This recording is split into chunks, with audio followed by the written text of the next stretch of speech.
एक श्रावक था, सेठ था।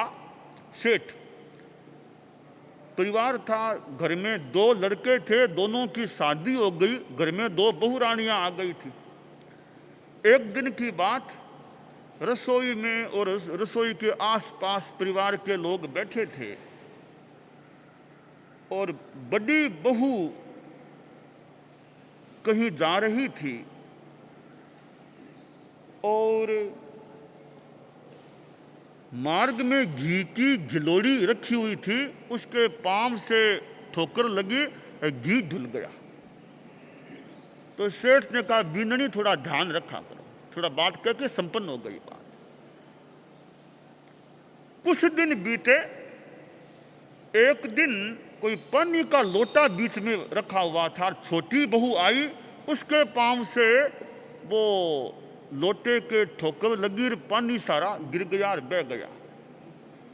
तो सेठ ने थोड़ा सा ज्यादा का, देखो ध्यान रखा करो, ऐसे कैसे चलती हो, इतना पानी गिर गया, ध्यान रखना चाहिए ना, ध्यान से देख के चलना, थोड़ा ज्यादा उसको प्रेरणा रूप में कहा।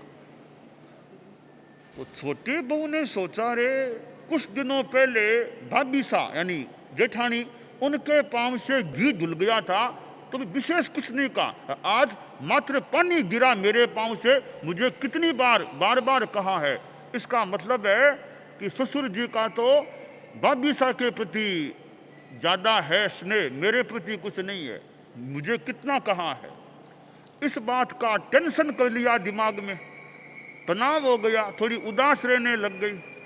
वो सेठ की सेठानी थी, उसने कहा, आजकल छोटी बिन्नी का पता नहीं स्वास्थ्य क्या हुआ है, कमजोर से हो रही है, बोलते भी नहीं है, उदास रहते हैं, क्या बात हुई। तो सेठ ने कहा, अभी तुम उनसे बात कर लो, क्या बात है, कोई तकलीफ हो तो डॉक्टर को दिखा दें, दवाई दिलाएं, जो भी बात हो जानकारी कर लो। तो सास ने बहू से पूछा, छोटी बहू से, क्या बात है, आजकल ऐसे उदास कैसे लगती हो, और चेहरे पर कोई मुस्कान नहीं, ऐसे कमजोर सी हो रही हो, क्या बात। नहीं कोई बात नहीं, नहीं बताओ क्या बात है। ज्यादा आग्रह किया तो बोली कि जी सा यानी ससुर जी हैं, वे भाभी सा के प्रति ज्यादा रखते हैं, मेरे प्रति नहीं रखते स्नेह। क्यों?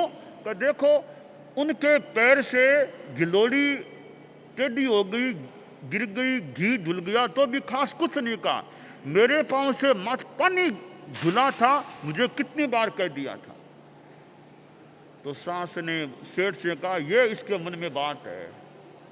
तब सेठ ने भोजन के समय कहा, देखो बिन्नी, कोई इसमें कोई स्नेह स्नेह की बात नहीं है। देखो घी धुला ठीक है, नुकसान तो हुआ, पर पानी धुलाना, कितने असंख्य जीवों की हिंसा हुई होगी, इसलिए मैंने कहा भी ध्यान रखना, पानी की क्यों अनावश्यक हिंसा क्यों हो पानी की।